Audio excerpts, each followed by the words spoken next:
Hola a todos y todas, muchas gracias a Círculo Liberal Bastiat por haberme invitado a participar en esta serie de vídeos de educación. Quiero ofrecer mi visión como parte que recibe el servicio de educación, como madre de dos peques, un niño y una niña, actualmente en primaria, para compartir parte de nuestra experiencia en España y en otros países donde hemos vivido, desde mi visión también como jurista, que me ha llevado a buscar y entender desde el marco jurídico hasta la práctica del día a día con la que nos hemos encontrado de los distintos sistemas y formas educativas que hemos tenido la oportunidad de conocer. Ahora que nos encontramos en una situación especial con el confinamiento que hemos tenido, tras el confinamiento a la vuelta del curso escolar, con confinamientos parciales, pero también de cara a los cambios que se vienen buscando desde hace tiempo en los sistemas educativos para que estos se adapten a las necesidades de nuestros tiempos. Creo que ahora más que nunca debemos ampliar nuestra mirada a otras formas de organizar la educación para dar soluciones a las nuevas circunstancias y para acercarnos a los cambios que tanto se han venido demandando para las escuelas en los últimos años, para que se ajusten a lo que los alumnos de hoy en día necesitan. Se ha estado hablando sobre todo de capacidad de aprender a aprender de manera autónoma, capacidad para organizarse, tener iniciativa, creatividad, pensamiento crítico, capacidad de trabajar de manera cooperativa, con valores como la solidaridad, la empatía y otros valores similares. Necesitamos poder trabajar también tanto en una modalidad presencial, semipresencial o a distancia y tener la posibilidad de hacer programas de trabajo más individualizados. Para todo esto yo quiero hablaros de los llamados estudios independientes y de cómo podemos implementarlos cuando sea necesario. De hecho, creo que todas las escuelas deberían tenerlo presente para aquellos supuestos en que se haga aconsejable trabajar de manera más independiente según las necesidades y circunstancias. Los estudios independientes son muy comunes en muchos países, especialmente en California, donde nosotros lo conocemos muy bien. Son una manera de organizarse, una metodología educativa disponible en la mayoría de las escuelas, tanto públicas como privadas, donde el alumno o alumna estudian de manera independiente en el sentido de hacerlo él o ella misma de manera independiente, fuera de la rigidez de un horario o instalaciones concretas. Se imparte el currículo de cada escuela organizando las formas de aprendizaje en función de los intereses del alumno o alumna, sus motivaciones, ritmo de trabajo, realidad social y necesidades. Por ejemplo, os voy a contar cómo fue nuestra experiencia directa con los estudios independientes en la Escuela Pública de Berkeley, a través de la directora de los mismos, una maravillosa persona a la que le doy las gracias de haberme hecho ver que a veces es muy simple flexibilizarnos para encontrar justo la solución que necesitamos. Desde la escuela se organizan grupos de alumnos y alumnas que se acogen a esta modalidad. Se establece una entrevista personal para conocer las necesidades, ritmo de aprendizaje, motivaciones y se ve cómo es la mejor manera para que el alumno o alumna aprenda un contenido curricular concreto. Si quiere libros de texto, aplicaciones tecnológicas, visitas a museos, proyectos, asistir a una academia concreta, juegos de mesa, experimentos, etc. Como por ejemplo ciencias sociales o historia a través de vídeos educativos y libros, y ciencias naturales a través de talleres o actividades o experimentos. Es decir, qué recursos educativos son los más idóneos para que el alumno o alumna aprendan un contenido concreto. Así se elabora un programa de trabajo que se revisa semanalmente para hacerle el seguimiento. Y se hacen tutorías, en el caso de los alumnos de primaria, para matemáticas, una vez a la semana, en esa escuela en concreto. Las ciencias en esta escuela también, pues las imparten de manera presencial, con el uso del laboratorio para los estudiantes de lo que vendría a ser los últimos cursos de secundaria y bachillerato. Se da la opción de que los alumnos puedan asistir a arte o jardinería una vez a la semana para socializar o que acudan a la biblioteca o a hacer consultas a los profesores del centro. Así, esta metodología se ha estado usando para los casos en que hacía falta la elaboración de un programa más individual que pueda adaptarse a las necesidades del alumno o alumna y consiga sacar su máximo potencial. Es ideal para los supuestos de estudiantes de altas capacidades, también para alumnos o alumnas que deben ausentarse un tiempo por un viaje o porque estén enfermos o por cualquier necesidad que surja en la que se desaconseje que asistan a las clases regulares.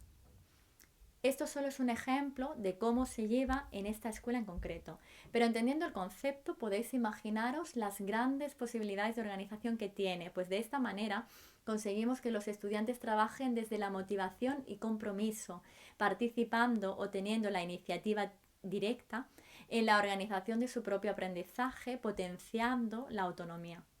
Nos adaptamos al ritmo y formas de aprendizaje de cada uno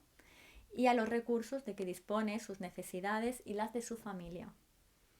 Hoy en día existen muchísimos y muy diversos recursos educativos, pero no a todos los alumnos y alumnas les vienen bien los mismos recursos. Así tenemos estudiantes que trabajan mejor profundizando en conocimientos, trabajando una materia o unos conceptos durante toda una semana,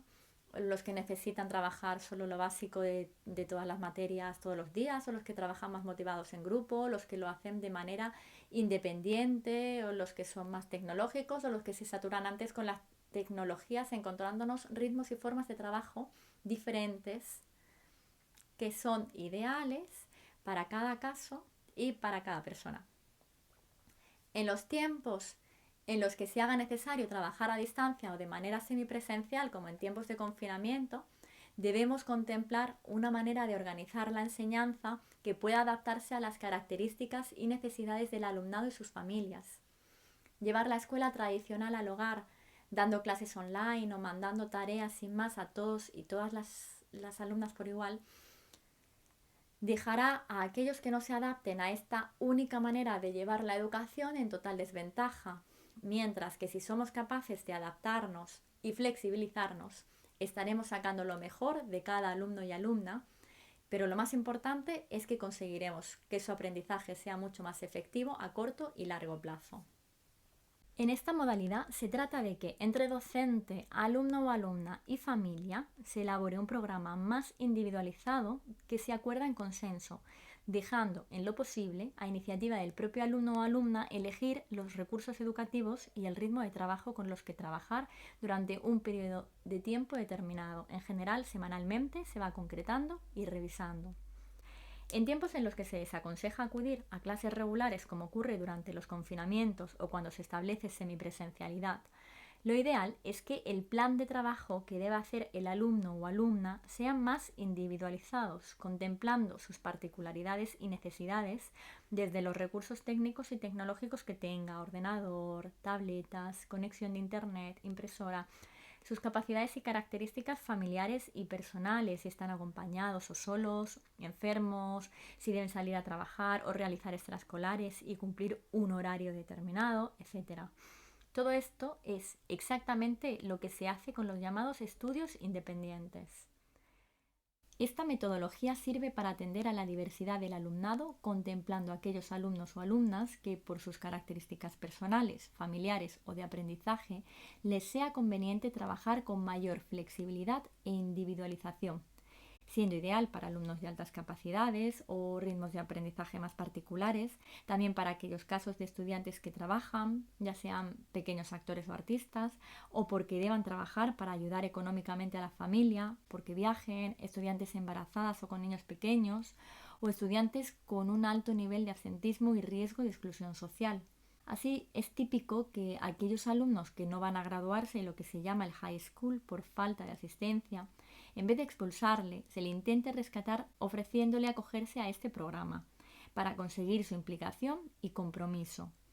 Así, la capacidad de adaptabilidad es muy grande, teniendo en cuenta las características personales y familiares, pero también los recursos educativos que dispone para elaborar un programa de trabajo que sea compatible con el nivel de recursos económicos de la familia,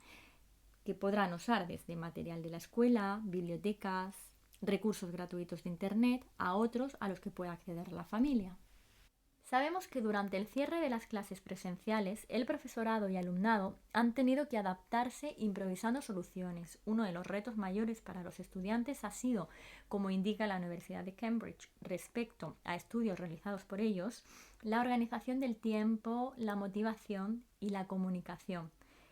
Es precisamente con los estudios independientes con los que se incide en estos aspectos. Motivación, partiendo de la iniciativa, intereses y compromisos del alumno o alumna, organización del trabajo y organización del tiempo, elaborando la línea de trabajo en consenso y comunicación, buscando una buena comunicación entre docentes y alumnos, alumnas y familia. Ahora bien, vamos a pensar de qué manera podríamos incorporar este sistema de estudios independientes en el sistema educativo español. Evidentemente, según el tipo de escuela y las enseñanzas que se impartan, será ideal una metodología u otra. No se trata de hacer estudios independientes para todo el alumnado, en todo momento, de manera permanente, sino de tenerlo como posibilidad para aquellos casos en los que haga falta. Y para ello lo primero que necesitamos es conocer las características de los alumnos y alumnas con los que trabajamos. En lo posible, conocer sus características para conocer formas ideales de aprendizaje y circunstancias personales y familiares. Para ello propongo pasar un formulario a los alumnos y alumnas y sus familias, donde ver desde el inicio del curso los recursos que mejor le vengan según materia, tiempos y ritmos de trabajo, intereses y motivaciones personales. Y ver también la mejor manera de comunicarse con la familia, ver los recursos y circunstancias, si tienen o no acceso a ordenador, circunstancias personales, como si tiene algún adulto que le pueda acompañar en el aprendizaje o si tienen que cuidar de hermanos menores. Información toda esta que sirve de base para hacer una línea de trabajo individualizada cuando las circunstancias lo aconsejen. Conociendo todo esto de nuestro alumnado, podemos llegar a la conclusión de que el trabajo debe ser más o menos directivo, o que debe trabajarse de manera presencial en lo posible, en grupo y de manera colaborativa, o que por el contrario sea más óptimo un trabajo más individualizado y autónomo donde el alumno o alumna tengan la iniciativa para organizar su aprendizaje, o que se elabore un programa partiendo de sus intereses. En cualquier caso, como nos enfrentamos a unas circunstancias cambiantes, tanto a nivel global como particular, donde puede ser necesario de un día para otro, como hemos visto, organizar una educación a distancia o semipresencial, es muy bueno siempre estar preparados con un plan de organizar los estudios independientes. En muchas escuelas, los estudios independientes son una posibilidad a la que pueden acogerse aquellos alumnos o alumnas que lo necesiten. Podría también en España plantearse tener esta posibilidad, no solo para cuando tengamos confinamientos o semipresencialidad por razones de necesidad o emergencia sanitaria, sino incluso regular su opcionalidad para cuando fuera necesario por otras causas, regulándose esta metodología de estudios jurídicamente.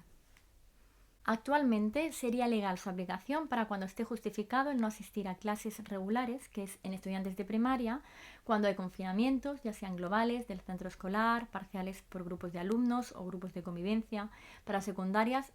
para estudiantes mayores de 14 años cuando se haya permitido por la comunidad autónoma una semipresencialidad y haya sido adoptado por el centro, o en otros módulos de enseñanza o bachillerato, o cuando, como ocurre en las universidades, se haya establecido educación online o a distancia. El horario de presencialidad de las clases regulares en educación obligatoria viene establecido en el currículum aprobado legalmente, lo que es en la mayoría de las comunidades autónomas competencia cedida a las comunidades, tanto para centros públicos como privados españoles. Son las escuelas extranjeras con permiso y homologación en España las que su horario y distribución de horas por materia viene determinado por la legislación del país al que pertenecen. En estos casos sí podría contemplarse la implantación de los estudios independientes según sea aprobado por las autoridades de educación pertinentes de su país. En ocasiones nos encontramos con un concepto más amplio que puede aplicarse a una manera de entender la educación, como cuando se usa el término de independent learning o los llamados assessment for learning, de un aprendizaje independiente, donde se dota al alumno o alumna de mayor autonomía para proponer sus materias de estudio y formas de investigación y aprendizaje, lo que puede hacerse en las clases de las escuelas de hoy en día según criterio del docente o la docente y del centro. En cualquier caso, ahora mismo podrían aplicarse los estudios independientes para las excepciones con las que nos encontramos en estos días por la pandemia, siendo recomendable su regulación jurídica posterior para otros supuestos en que se hagan aconsejables. Yo he tenido la oportunidad de conocer cómo se organiza la educación desde escuelas que son más tradicionales, escuelas de pedagogías activas, escuelas Montessori, escuelas donde se puede ajustar y personalizar el currículum, escuelas que imparten parte online, parte presencial. escuelas que permiten acogerse a una semipresencialidad, maneras de organizar educación en casa, con y sin currículum, escuelas españolas, escuelas extranjeras en otros países y en España. Y para mí, sin duda, la mejor manera de enseñar es aquella que mejor le venga al modelo de familia y características del alumno o alumna, sus capacidades, formas de aprendizaje y realidad social y cultural. Y el mejor sistema educativo es aquel que puede adaptarse y flexibilizarse ante eventualidades como las que estamos viviendo estos días. Por eso, en mi opinión, debemos ampliar las posibilidades de organizar la enseñanza y dotar a los docentes de herramientas que les ayuden a hacerlo posible. Agradezco todo el esfuerzo de los profesores y profesoras que con su gran dedicación han buscado las maneras de llevar la enseñanza en las nuevas situaciones en las que nos hemos encontrado y nos seguimos encontrando, y a aquellas maravillosas personas que dan lo mejor de sí mismas para ofrecer la mejor manera de educar. Os animo a buscar y que busquemos la mejor manera entre todos y todas para hacer que las escuelas de hoy sean lo que nuestros niños y niñas necesitan para ahora y para el futuro. Dejaré enlaces de regulación de los estudios independientes en el estado de California a modo de idea, enlaces a fuentes de recursos educativos de distinto tipo y el formulario que he elaborado a modo de ejemplo por si pudiera resultar de interés o utilidad. Muchas gracias por haberme oído. Un abrazo.